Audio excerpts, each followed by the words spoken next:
ಶ್ರೀ ಗಣೇಶಾಯ ನಮಃ. ಶ್ರೀ ಗುರುಭ್ಯೋ ನಮಃ. ಶ್ರೀ ಸರಸ್ವತ್ಯೈ ನಮಃ. ಶ್ರೀಮಾತ್ರೇ ನಮಃ. ಭಜೆ ಶ್ರೀಚಕ್ರಮಧ್ಯಸ್ಥಾಂ ದಕ್ಷಿಣೋತ್ತರಯೋಃ ಸದಾಂ ಶ್ಯಾಮಾ ವಾರ್ತಾಳಿ ಸಂಸೇವ್ಯಾಂ ಭವಾನೀಂ ಲಲಿತಾಂಬಿಕಾಂ. ಎಲ್ಲರಿಗೂ ನಮಸ್ಕಾರಗಳು. ಆತ್ಮೀಯರೇ, ಕಳೆದ ಉಪನ್ಯಾಸದಲ್ಲಿ ಶ್ರೀಲಲಿತೆಯ 897ನೆಯ ಶ್ರೀನಾಮ ಕುಲರೂಪಿಣಿ ಅನ್ನುವ ನಾಮಚಿಂತನೆಯನ್ನು ತಿಳಿಯುವ ಪ್ರಯತ್ನ ಮಾಡಿದ್ದೆವು. ಈಗ ಶ್ರೀಮಾತೆಯ 898ನೆಯ ಶ್ರೀನಾಮ ವೀರಗೋಷ್ಠಿಪ್ರಿಯ. ಶ್ರೀಮಾತೆಯು ವೀರರ ಗೋಷ್ಠಿಗಳಲ್ಲಿ ಪ್ರಿಯಳಾಗಿದ್ದಾಳೆ ಅಂತ. ಇಲ್ಲಿ ವೀರರು ಅಂತಂದರೆ ಉಪಾಸಕರು ಅಂತ, ಬ್ರಹ್ಮಜ್ಞಾನಿಗಳು ಅಂತ. ಗೋಷ್ಠಿ ಅಂದರೆ ವಿಚಾರಣೆ, ತತ್ವಚಿಂತನೆ ಅಂತ.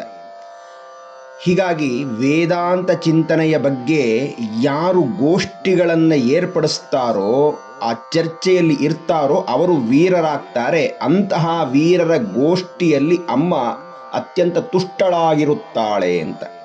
ಏಕೆಂದರೆ ಅವರ ಗೋಷ್ಠಿಯಲ್ಲೆಲ್ಲ ಕೇವಲ ಪರತತ್ವದ ಪರಬ್ರಹ್ಮದ ಚಿಂತನೆಯೇ ಇರುತ್ತಾದ್ದರಿಂದ ಅದು ಅಮ್ಮನಿಗೆ ಪ್ರಿಯವಾಗುತ್ತೆ ಅಂತ. ಮತ್ತು ಅಮ್ಮ ಲೀಲೆಯಿಂದ ಅವತರಿಸಿದಾಗ ಆಕೆಯ ವೈಭವ, ಆಕೆ ಭಂಡಾಸುರಾದಿ ಧನುಜರ ಮೇಲೆ ತೋರಿದಂಥ ವೀರತ್ವ, ಆ ಪರಾಕ್ರಮ, ಆ ದುಷ್ಟರ ಸಂಹಾರ, ಹಾಗೆಯೇ ಶಿಷ್ಟರ ರಕ್ಷಣೆ, ಇದೆಲ್ಲ ಕಥನಾತ್ಮಕವಾಗಿ ಮನೋಜ್ಞವಾಗಿ ಹೇಳುವ ಗೋಷ್ಠಿ ಅಂತಂದರೆ ಅಮ್ಮನಿಗೆ ಅತ್ಯಂತ ಸಂತೋಷವನ್ನು ಉಂಟು ಮಾಡುತ್ತೆ. ಹೀಗಾಗಿ ಲಲಿತೋಪಾಖ್ಯಾನವಾಗಲಿ, ದೇವಿ ಮಹಾತ್ಮೆಯಾಗಲಿ, ದೇವಿ ಭಾಗವತವಾಗಲಿ, ಇಂತಹ ಅಮ್ಮನಿಗೆ ಸಂಬಂಧಿಸಿದಂತಹ ಚಿಂತನೆಗಳನ್ನು ಹೇಳುವಂಥದ್ದರಿಂದಾಗಿ ಜಗನ್ಮಾತೆಗೆ ಅದು ಪ್ರಿಯವಾಗುತ್ತದೆ ಅಂತ. 899ನೆಯ ಲಲಿತೆಯ ಶ್ರೀನಾಮ ವೀರ. ಶ್ರೀಮಾತೆಯು ವೀರಳು. ಹಾಗಾದರೆ ಅಮ್ಮ ಯಾವುದರಲ್ಲಿ ವೀರಳು ಅಂತಂದರೆ ಯಾವುದರಲ್ಲಿ ವೀರಳಲ್ಲ ಅನ್ನುವಂಥದ್ದು ಪ್ರಶ್ನೆ ಮಾಡಬೇಕಾಗತ್ತೆ. ವೇದಮಾತೆಯಾದ ಅಮ್ಮ ಜ್ಞಾನದಲ್ಲಿ ವೀರಳು.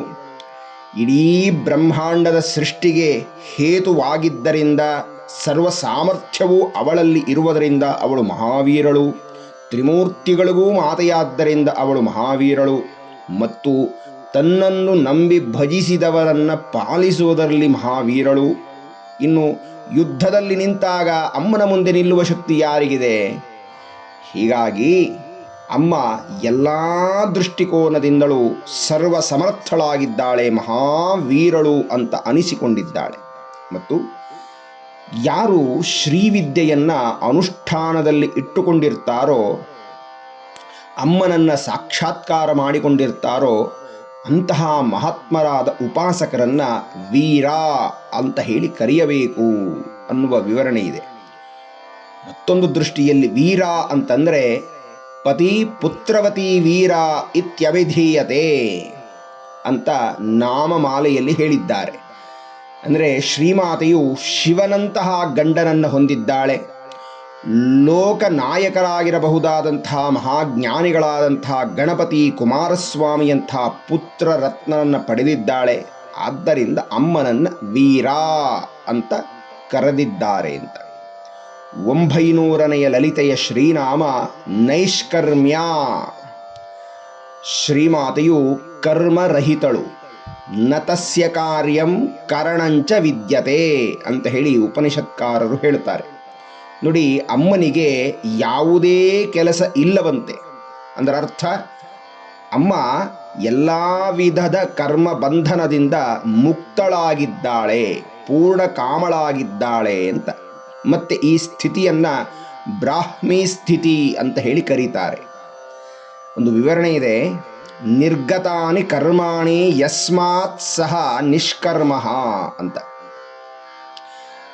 ಮತ್ತೆ ಇದೇ ಅರ್ಥದಲ್ಲಿ ಶ್ವೇತಾಶ್ವತರ ಉಪನಿಷತ್ತು ಹೇಳುತ್ತೆ, ನಿಷ್ಕಳಂ ನಿಷ್ಕ್ರಿಯಂ ಶಾಂತಂ ನಿರವದ್ಯಂ ನಿರಂಜನಂ. ಆ ಪರತತ್ವವು ಅವಯವ ಇಲ್ಲದ್ದು ಮತ್ತು ಅದು ಕೆಲಸ ಮಾಡುವುದಿಲ್ಲ, ನಿಷ್ಕ್ರಿಯಂ, ಅದನ್ನೇ ಇಲ್ಲಿ ಹೇಳ್ತಾ ಇದ್ದಾರೆ. ಅದು ಶಾಂತ, ಅನಿಂದ್ಯ, ನಿರಂಜನವಾಗಿದೆ ಅಂತ ಹೇಳಿ. ಆದರೆ ಭಗವಂತನೋ ಭಗವತಿಯೋ ಅವತಾರ ಮಾಡಿದಾಗ ಲೋಕ ಸಂಗ್ರಹಕ್ಕಾಗಿ ಅವರೂ ಸಹ ಕರ್ಮವನ್ನು ಮಾಡ್ತಾರೆ. ಆದರೆ ಆ ಕರ್ಮ ಧರ್ಮ ರಕ್ಷಣೆಗಾಗಿ, ಭಕ್ತರ ಉದ್ಧಾರಕ್ಕಾಗಿ, ಲೋಕ ಸಂಗ್ರಹ ಕಾರ್ಯಕ್ಕಾಗಿ, ಈ ಕಾರಣದಿಂದಾಗಿ ಅವರು ಮಾಡುವ ಕರ್ಮ ಅವರಿಗೆ ಕರ್ಮ ಲೇಪ ಇರುವುದಿಲ್ಲ, ಕರ್ಮ ಬಂಧನದಲ್ಲಿ ಅವರು ಸಿಕ್ಕಿ ಹಾಕಿಕೊಳ್ಳುವುದಿಲ್ಲ. ಇದನ್ನು ಗೀತೆಯಲ್ಲಿ ಪರಮಾತ್ಮ ಹೇಳ್ತಾನೆ, ನಮೇ ಪಾರ್ಥಾಸ್ತಿ ಕರ್ತವ್ಯಂ ತ್ರಿಷು ಲೋಕೇಶು ಕಿಂಚನ ನಾನವಾಪ್ತಮವಾಪ್ತವ್ಯಂ ವರ್ತ ಏವ ಚ ಕರ್ಮಣಿ. ಅರ್ಜುನ, ನನಗೆ ನಿಯಮಿತವಾದಂತಹ ಯಾವುದೇ ಕರ್ಮಗಳು ಅಂದರೆ ಕೆಲಸವಿಲ್ಲ, ನನಗೆ ಯಾವುದರ ಕೊರತೆಯೂ ಇಲ್ಲ, ನಾನು ಪಡೆಯಬೇಕಾದ್ದು ಯಾವುದೂ ಇಲ್ಲಪ್ಪ. ಇಷ್ಟಿದ್ದರೂ ಸಹ ನಾನು ಲೋಕ ಶಿಕ್ಷಣಕ್ಕಾಗಿ ನಿಯತ ಕರ್ತವ್ಯದಲ್ಲಿದ್ದೇನೆ. ಏಕೆಂದರೆ ಯದ್ಯದಾಚರತಿ ಶ್ರೇಷ್ಠ ತತ್ತದೇವೇತ್ತರೋ ಜನಃ. ಶ್ರೇಷ್ಠರಾದವರು ಹೇಗೆ ನಡೀತಾರೋ ಸಾಮಾನ್ಯರು ಅವರನ್ನು ಹಿಂಬಾಲಿಸ್ತಾರೆ, ಅವರನ್ನು ಅನುಸರಣೆ ಮಾಡ್ತಾರೆ. ಹಾಗಾಗಿ ಜ್ಞಾನಿಗಳಾದವರು ಅಥವಾ ಭಗವಂತನೇ ಅವತಾರ ಮಾಡಿ ಬಂದರೂ ಲೋಕ ಸಂಗ್ರಹಕ್ಕೋಸ್ಕರವಾಗಿ, ಧರ್ಮ ರಕ್ಷಣೆಗಾಗಿ ತಾನು ಕರ್ಮ ಮಾಡಿದಂತೆ ತೋರುತ್ತದೆ ಅಂತ. ಹಾಗೆಯೇ ಭಗವಂತನೋ ಭಗವತಿಯೋ ತಾನು ಅವತರಿಸಿದಾಗ ಯಾವುದಾದರೂ ಕರ್ಮ ಮಾಡಿದಂತೆ ಕಂಡರೆ ಅದು ಕೇವಲ ಲೋಕ ಶಿಕ್ಷಣಕ್ಕೆ, ಮತ್ತು ಆ ಕರ್ಮದಿಂದ ಯಾವುದೇ ಫಲ ನಿರೀಕ್ಷೆ ಇರೋದಿಲ್ಲ. ಆದರೆ ನಮ್ಮ ಕರ್ಮಗಳು ಹಾಗಲ್ಲ, ಪ್ರತಿಯೊಂದು ಕರ್ಮಕ್ಕೂ ಒಂದು ಫಲವನ್ನು ನಿರೀಕ್ಷೆ ಮಾಡಿಯೇ ಮಾಡ್ತೇವೆ. ಹಾಗೆ ಮಾಡಿಯೇ ಯಾವುದೇ ಕರ್ಮವನ್ನು, ಕೆಲಸವನ್ನು ಆರಂಭ ಮಾಡುತ್ತೇವೆ. ಒಂದು ಮಾತಿದೆ, ಪ್ರಯೋಜನಮನುದ್ದಿಶ್ಯ ನಮಂದೋಪಿ ಪ್ರವರ್ತತೆ. ಅಂದರೆ ತನಗೆ ಪ್ರಯೋಜನ ಇಲ್ಲ ಅಂತಂದರೆ ಪೆದ್ದ ಕೂಡ ಕಾಲನ್ನು ತೆಗೆದು ಪಕ್ಕದಲ್ಲಿಡೋದಿಲ್ವಂತೆ. ಹೀಗಾಗಿ ನಾವೆಲ್ಲ ಪ್ರಯೋಜನವನ್ನು ಬಯಸಿಯೇ, ಫಲವನ್ನು ಬಯಸಿಯೇ ಕರ್ಮದಲ್ಲಿ ನಿರತರಾಗಿರ್ತೇವೆ. ಅದರ ಫಲಿತ ಪಾಪವೋ ಅಥವಾ ಪುಣ್ಯವೋ ಸಿಗುತ್ತೆ. ಮತ್ತು ಈ ಪಾಪ ಪುಣ್ಯಗಳನ್ನು ಅನುಭವಿಸೋದಕ್ಕೆ ಮುಂದೆ ಜನ್ಮಾಂತರಗಳು ಇದ್ದೇ ಇರುತ್ತೆ. ಇದು ಸರಮಾಲೆ ಅಂತ. ಆದ್ದರಿಂದ ಜ್ಞಾನಿಗಳಾದವರು ತಮ್ಮ ಕರ್ತವ್ಯವನ್ನು ಮಾಡಿದರೂ ಸಹ ಅವರಿಗೆ ಯಾವುದೇ ವಿಧವಾದಂಥ ಕರ್ಮಲೇಪಗಳು, ಕರ್ಮ ಬಂಧನಗಳು ಇರೋದಿಲ್ಲ. ಬ್ರಹ್ಮಣ್ಯಾಧಾಯ ಕರ್ಮಾಣಿ ಸಂಗಂ ತ್ಯಕ್ತ್ವಾ ಕರೋತಿ ಯಃ ಲಿಪ್ಯತೆ ನ ಸ ಪಾಪೇನ ಪದ್ಮಪತ್ರ ವಿಮಾಂಭಸ ಅಂತ ಭಗವಂತ ಹೇಳಿದ್ದಾನೆ. ಫಲಗಳನ್ನು ಭಗವಂತನಿಗೆ ಅರ್ಪಿಸಿ ಕೃಷ್ಣಾರ್ಪಣ ಅಂತ ಯಾರು ನಿರ್ಲಿಪ್ತರಾಗಿ ಧರ್ಮಯುಕ್ತವಾದ ತಮ್ಮ ತಮ್ಮ ಕರ್ತವ್ಯದಲ್ಲಿ ನಿರತರಾಗುವರೋ ಅವರ ಕರ್ಮ ತಾವರೆಯ ಎಲೆಗೆ ಹೇಗೆ ನೀರು ಲೇಪವಾಗುವುದಿಲ್ಲವೋ, ಅಂಟುವುದಿಲ್ಲವೋ, ಹಾಗೆ ಆತನಿಗೆ ಪಾಪದ ಅಥವಾ ಪುಣ್ಯದ ಲೇಪ ಇರೋದಿಲ್ಲ ಅಂತ. ಹಾಗೆಯೇ ಭಗವತಿಗೆ ಹೀಗೆ ಯಾವುದೇ ಕರ್ಮಫಲದ ಅಪೇಕ್ಷೆ ಇಲ್ಲ, ಮತ್ತು ಕರ್ಮದ ಅವಶ್ಯಕತೆಯೂ ಅಮ್ಮನಿಗೆ ಇಲ್ಲ. ಹೇಗೆ ಅಂದರೆ ಸೂರ್ಯನ ಕಿರಣಗಳು ಎಲ್ಲದರ ಮೇಲೆ ಪ್ರತಿಫಲನವಾದರೂ ಸಹ ಹೇಗೆ ಆ ಕಿರಣ ಯಾವುದಕ್ಕೂ ಅಂಟದೇ ಇರುತ್ತೋ ಹಾಗೆ ಅಮ್ಮ ಜಗತ್ತನ್ನು ನಿರ್ವಹಿಸುತ್ತಿದ್ದರೂ ಸಹ ಈ ನಿರ್ವಹಿಸುತ್ತಿರುವ ಕರ್ಮ ಅನ್ನುವ ಅಂಟು ಅಮ್ಮನಿಗೆ ಇಲ್ಲ. ಹಾಗಾಗಿ ಅದು ಕರ್ಮಾತೀತ ಸ್ಥಿತಿ ಅಂತ. ಮತ್ತು ಯೋಗ ಸೂತ್ರದಲ್ಲಿ ಈ ಮಾತನ್ನು ಹೇಳಿದ್ದಾರೆ, ಕ್ಲೇಶ ಕರ್ಮ ವಿಪಾಕಾಶಯೈ ಅಪರಾಮೃಷ್ಟ ಪುರುಷ ವಿಶೇಷ ಈಶ್ವರ ಅಂತ ಹೇಳಿ ವಿವರಿಸಿದ್ದಾರೆ ಪತಂಜಲ ಮಹರ್ಷಿಗಳು. ಅರ್ಥ, ಈಶ್ವರನಿಗೆ ಕಷ್ಟ ಅನ್ನುವುದೇ ಇಲ್ಲ, ಮತ್ತು ಆತನಿಗೆ ಪಾಪದ ಕರ್ಮವಾಗಲಿ ಪುಣ್ಯದ ಕರ್ಮವಾಗಲಿ ಇಲ್ಲ, ಮತ್ತು ಜನ್ಮಾದಿ ಕರ್ಮ ಬಂಧನಗಳು ಅವನಿಗಿಲ್ಲ. ಅದಾದ ಮೇಲೆ ಯಾವುದೇ ವಾಸನಾ ರೂಪವಾದ ಸಂಸ್ಕಾರಗಳು ಆ ಈಶ್ವರನಿಗೆ ಇಲ್ಲ.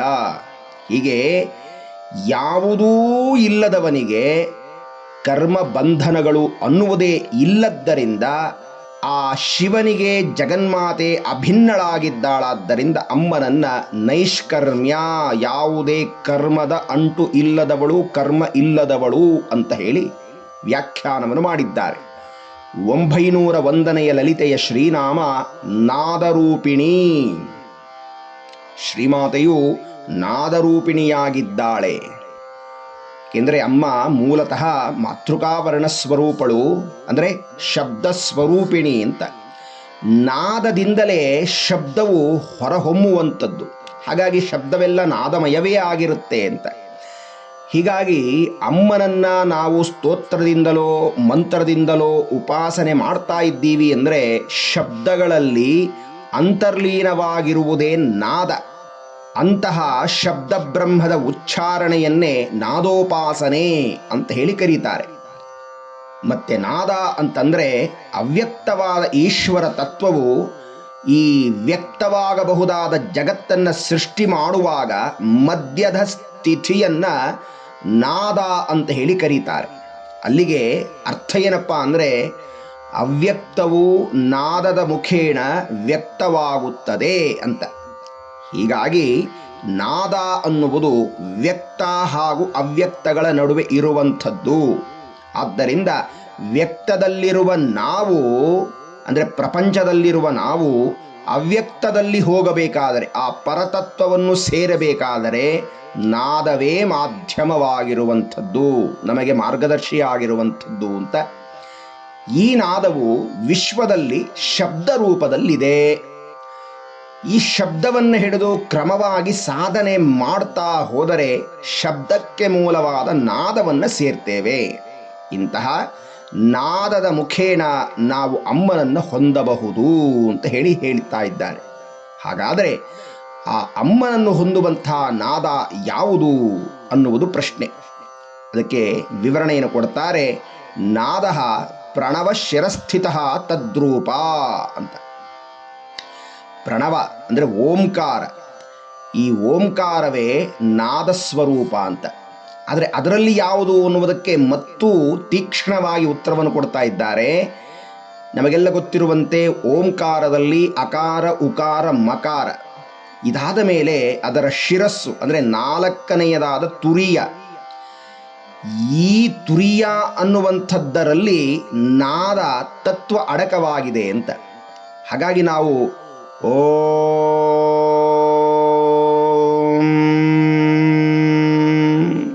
ಅಂತ ಉಚ್ಚರಿಸಿದಾಗ ಅದರ ಕೊನೆಯಲ್ಲಿ ತುದಿಯಲ್ಲಿ ಆ ಶಬ್ದಾತೀತವಾದ ನಾದ ಇದೆಯಲ್ಲ, ಆ ನಾದವೇ ಅಮ್ಮನ ಸ್ವರೂಪ.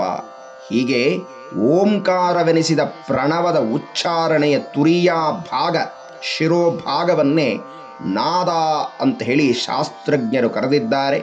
ಅಂತಹ ನಾದ ರೂಪದಲ್ಲಿ ಅಮ್ಮ ಇದ್ದಾಳಾದ್ದರಿಂದ ನಾದರೂಪಿಣಿ ಅಂತ ಹೇಳಿ ಕರೆದರು. ನೋಡಿ, ಈ ಓಂಕಾರವನ್ನು ಯೋಗಿಯಾದವರು ಸದಾಕಾಲ ಅನುಷ್ಠಾನದಲ್ಲಿ ಇಟ್ಟುಕೊಂಡಿರ್ತಾರೆ.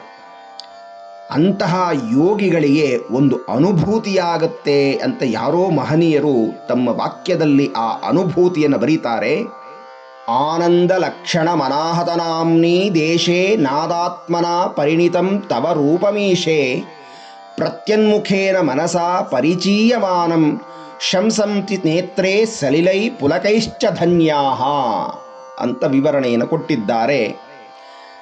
ಹಿಂದೆ ನಾವು ಪರಾಪಶ್ಯಂತಿ ಮಧ್ಯಮ ವೈಖರಿ ಅನ್ನುವ ನಾಮಗಳ ಬಗ್ಗೆ ವ್ಯಾಖ್ಯಾನವನ್ನು ಮಾಡಿದ್ದನ್ನು ತಾವು ನೆನಪು ಮಾಡಿಕೊಳ್ಳಬೇಕು ಅಂತ ಪ್ರಾರ್ಥನೆ. ಮೂಲಾಧಾರದಿಂದ ಹೊರಟಂತಹ ಆ ಶಬ್ದದ ಮೂಲ ಸ್ಥಿತಿಯೇ ಪರ, ಅದು ಅತ್ಯಂತ ಸೂಕ್ಷ್ಮ ದೆಸೆ ಅಂತ. ಇನ್ನು ಇಲ್ಲಿಂದ ಹೊರಟಂತಹ ಆ ಶಬ್ದದ ಸೂಕ್ಷ್ಮ ದೆಸೆಯು ಹೃದಯದ ಬಳಿ ಅನಾಹತ ಚಕ್ರದಲ್ಲಿ ಪಶ್ಯಂತಿ ಅನ್ನುವ ಸ್ಥಿತಿಯಲ್ಲಿ ಎರಡನೇ ಹಂತದಲ್ಲಿ ಸಿದ್ಧವಾಗುತ್ತೆ. ಅದಾದ ಮೇಲೆ ಕಂಠ ಪ್ರದೇಶದಲ್ಲಿ ಮಧ್ಯಮ, ಇನ್ನು ಶಬ್ದವು ಬಾಯಿನಿಂದ ಹೊರಹೊಮ್ಮಿದಾಗ ವಾಕ್ಯನ ರೂಪದಲ್ಲಿ ನಾಲ್ಕನೆಯ ಹಂತ ಅಂಥೇಳಿ ಅದನ್ನು ವೈಖರಿ ಅಂತ ಹೇಳಿ ಕರೆದಿದ್ದಾರೆ. ಆದರೆ ಇದರಲ್ಲಿ ಹೃದಯದ ಬಳಿ ಇರಬಹುದಾದ ಅನಾಹತದಲ್ಲಿ ಪಶ್ಯಂತಿ ಅನ್ನುವ ಶಬ್ದ ಒಂದು ರೂಪವನ್ನು ಧರಿಸುವ ಪ್ರಧಾನವಾದ ಕೇಂದ್ರ ಅಂತ ಅನಿಸಿದೆ. ಹೀಗಾಗಿ ಶಬ್ದವು ಹೊರಗಡೆ ಕೇಳುವಂತಾದರೆ ಆಹತ ಅಂತ ಹೇಳ್ತಾರೆ. ಹೊರಗಡೆ ಕೇಳದೆ ಕೇವಲ ನಮ್ಮಲ್ಲಿ ಮಾತ್ರ ಕೇಳುವಂತಾದರೆ ಅದು ಅನಾಹತ ಅಂತ ಹೇಳ್ತಾರೆ. ಇಂತಹ ಅನಾಹತ ನಾದವನ್ನು ಯೋಗಿಗಳು ಸಾಧನೆ ಮಾಡಿ ತಿಳಿದುಕೊಳ್ತಾರೆ. ಹೇಗೆ ತಿಳಿದುಕೊಳ್ತಾರಪ್ಪ ಅಂತಂದರೆ ಪ್ರತ್ಯನ್ಮುಖೇಣ ಅಂತರ್ಮುಖಿಯಾಗಿದ್ದ ಕಾರಣದಿಂದ ಅವರಿಗೆ ಈ ನಾದ ಹೃದಯದಲ್ಲಿ ಕೇಳಿಬರುತ್ತೆ ಅಂತ. ಹಾಗೆ ಅಂತರ್ಮುಖಿಯಾದ ಆ ಸಾಧಕನಿಗೆ ಶಂಸಂತಿ ನೇತ್ರ ಸಲಿಲೈ ಪುಲಕಶ್ಚ ಧನ್ಯ. ಆ ಹೃದಯದಲ್ಲಿ ನಾದಾನುಭೂತಿಯಾದಾಗ ಆ ಸಾಧಕನಿಗೆ ತನಗೇ ತಿಳಿಯದಂತೆ ಆ ನಾದ ಬ್ರಹ್ಮವನ್ನು ಆಸ್ವಾದನೆ ಮಾಡುತ್ತಾ ಮಾಡುತ್ತಾ ಕಣ್ಣುಗಳಲ್ಲಿ ಆನಂದ ಬಾಷ್ಪ ಬಂದಿರುತ್ತೆ. ಆತನಿಗೇ ಗೊತ್ತಿರೋದಿಲ್ಲ, ಆತ ಸಿದ್ಧಾವಸ್ಥೆಯನ್ನು ಅಡರಿ ಹೋಗಿರುತ್ತಾನೆ, ಭಗವತ್ ತತ್ವದಲ್ಲಿ ಐಕ್ಯವನ್ನು ಹೊಂದಿಬಿಟ್ಟಿರ್ತಾನೆ. ಅಂಥ ಆನಂದದ, ಪರಮಾನಂದದ, ಬ್ರಹ್ಮಾನಂದದ ಅನುಭೂತಿಯಲ್ಲಿ ಆತ ಲೀನವಾಗಿ ಹೋಗಿರ್ತಾನೆ. ನಾದ ರೂಪವನ್ನು ಕೇಳುತ್ತಾ ಕೇಳುತ್ತಾನೆ. ಮತ್ತೊಂದು ನಾದಸ್ಥಾನವನ್ನು ಸಾಧಕರು ಗುರುತಿಸಿದ್ದಾರೆ. ರೋಧಿನ್ಯಾಖ್ಯಾಂ ಯದುಕ್ತಂತೆ ನಾದಸ್ತಸ್ಯೋರ್ಧ್ವ ಸಂಸ್ಥಿತಂ ತತ್ಸ್ಯೋತ್ಸಂಗಗತಾಂ ಊರ್ಧ್ವಗಾಮಿನೀಂ ಪರಮಾಂ ಶಿವಾಂ ಧ್ಯಾಯೇತ್. ಮೌನವಾಗಿ ಕುಳಿತು ಧ್ಯಾನ ಮಾಡುವಾಗ ಭ್ರೂ ಮಧ್ಯದಿಂದ ಆರಂಭಿಸಿ ಒಂದೊಂದು ಅಂಗುಳ ಮೇಲಕ್ಕೆ ಹೋಗ್ತಾ ಹೋಗ್ತಾ ಸರಿಯಾಗಿ ರೋಧಿನಿ ಅನ್ನುವ ದೆಸೆಯನ್ನು ದಾಟಿ ಬ್ರಹ್ಮರಂಧ್ರಕ್ಕೆ ಹೋಗುವ ಹಂತದಲ್ಲಿ ನಮಗೆ ಈ ನಾದ ಕೇಳಿ ಬರುತ್ತೆ ಅಂತ. ಅಲ್ಲಿ ಆ ಜಗನ್ಮಾತೆ ನಾದ ರೂಪದಲ್ಲಿ ಇರ್ತಾಳೆ ಅಂತ ಹೇಳಿ ವಿವರಣೆಯನ್ನು ಕೊಟ್ಟಿದ್ದಾರೆ. ಆದ್ದರಿಂದ ಅವಳು ನಾದರೂಪಿಣಿ ಅಂತ ಹೇಳಿ ಕರೆಸಿಕೊಂಡಿದ್ದಾಳೆ. ಇಂತಹ ಶಬ್ದ ಬ್ರಹ್ಮಸ್ವರೂಪಿಣಿಯೂ ನಾದರೂಪಿಣಿಯೂ ಆದಂಥ ಲಲಿತಾದೇವಿಯ ಪಾದಾರವಿಂದಗಳಿಗೆ ಶಿರಸಾ ಮನಸಾ ವಂದಿಸುತ್ತಾ ಮುಂದಿನ ಉಪನ್ಯಾಸದಲ್ಲಿ ಶ್ರೀಮಾತೆಯ ಮುಂದಿನ ಶ್ರೀನಾಮಗಳನ್ನು ಚಿಂತನೆಯನ್ನು ಮಾಡೋಣ. ಎಲ್ಲರಿಗೂ ವಂದನೆಗಳು. ನಮಸ್ಕಾರ.